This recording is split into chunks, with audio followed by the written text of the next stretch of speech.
Hey everyone, and welcome back to the channel. Today, we are journeying to the vibrant island of Madagascar to uncover the story of one of history's most formidable and controversial rulers, Queen Ranavalona I. Her reign, from 1828 to 1861, is a tale of fierce independence, brutal consolidation of power, and an unyielding defense against the rising tide of European imperialism. Was she a visionary leader who saved her nation, or a ruthless tyrant who terrorized her own people? Let's find out.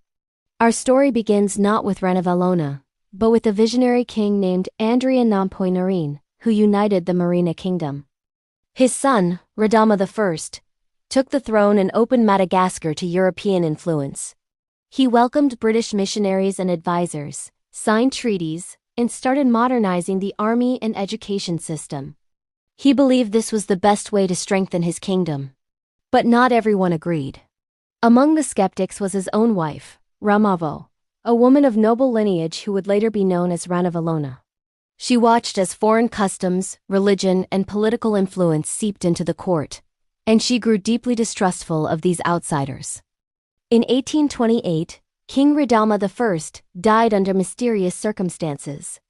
Before a successor could be named, Ranavalona, with the backing of powerful traditionalist court officials and the army, executed a swift and decisive coup. She eliminated all potential rivals to the throne, including Ranavalon's designated heir, and declared herself queen. Her coronation was a powerful statement. She bathed in the sacred waters of the 12 sacred hills of Merina, reaffirming her connection to the land and its ancestral traditions. Her message was crystal clear.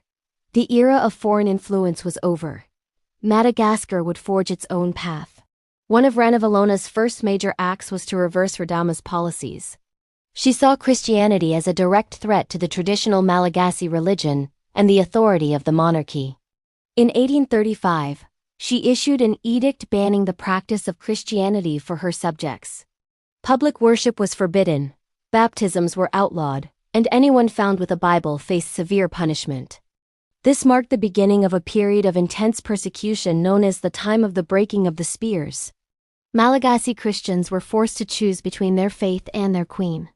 Thousands refused to renounce their beliefs and faced horrifying fates.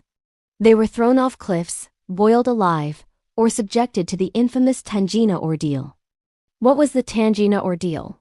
It was a trial by poison, a traditional practice Ranavalona revived to root out perceived enemies of the state, from Christians to political conspirators. The accused was forced to swallow poison from the nut of the Tangina shrub, along with 3 pieces of chicken skin. If they vomited all 3 pieces of skin and survived, they were declared innocent. If they died or failed to vomit the skins, they were guilty. It was a brutal and arbitrary system of justice, and it's estimated that tens of thousands, perhaps even over 100,000 people, perished from the Tangina ordeal during her reign. This is a central part of her reputation as a cruel despot. While she was consolidating power internally, the threat from Europe was growing. France and Britain, the 2 great colonial powers of the era, were circling Madagascar like sharks. They saw the island's strategic location and rich resources as prime for the taking. But Ranavalona was not about to let her kingdom become another colonial prize. She played the British and French against each other with masterful diplomacy, all while building up her military strength. She established a standing army of over 30,000 soldiers, equipped not just with traditional spears but also with muskets and cannons, many of which were manufactured right there in Madagascar.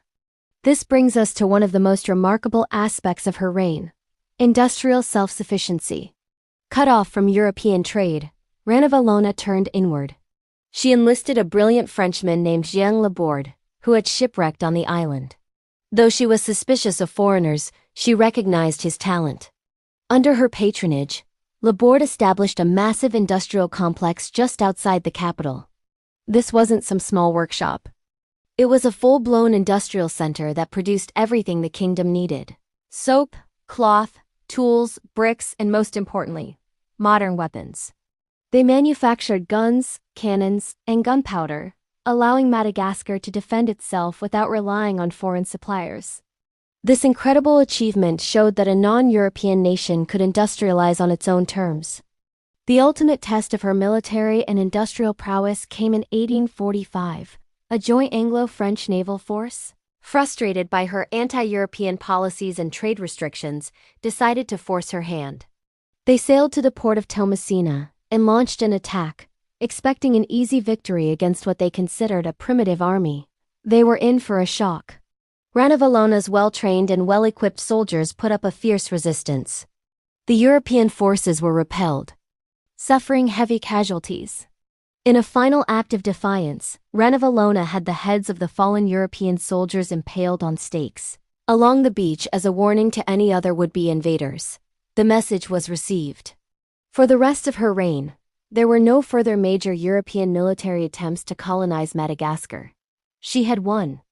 Ranavalona's long reign of 33 years was a complex tapestry of progress and brutality, of national preservation and internal terror. She successfully defended Madagascar's sovereignty during the peak of the scramble for Africa, a feat few other African leaders can claim. Her policies of self-reliance led to remarkable industrial innovation.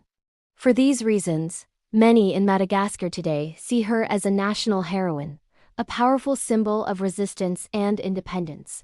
However, this came at a staggering human cost. Her political purges, the persecution of Christians, and the widespread use of the Tangina ordeal resulted in the deaths of a significant portion of her kingdom's population. Her isolationist policies also stifled economic development in some areas and created deep social divisions that would last for generations. When Ranavalona died in 1861, she was succeeded by her son, Ranavalona II, who immediately reversed her policies and reopened the island to Europe. This ultimately paved the way for the French conquest of Madagascar just a few decades later in 1897. This begs the question: did Ranavalona's fierce isolationism only delay the inevitable? Or did her brutal methods provide the only possible path for survival in a world dominated by empires? The legacy of Queen Ranavalona I is a powerful reminder that history is rarely black and white. She was a patriot and a tyrant, a modernizer and a traditionalist, a savior and a killer. Her story challenges us to look beyond simple labels and understand the difficult choices leaders face when their nation's very existence is on the line. What do you think?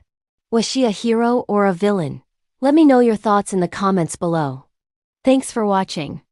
If you enjoyed this deep dive into history, be sure to hit that like button and subscribe for more stories of the incredible figures who shaped our world. See you next time.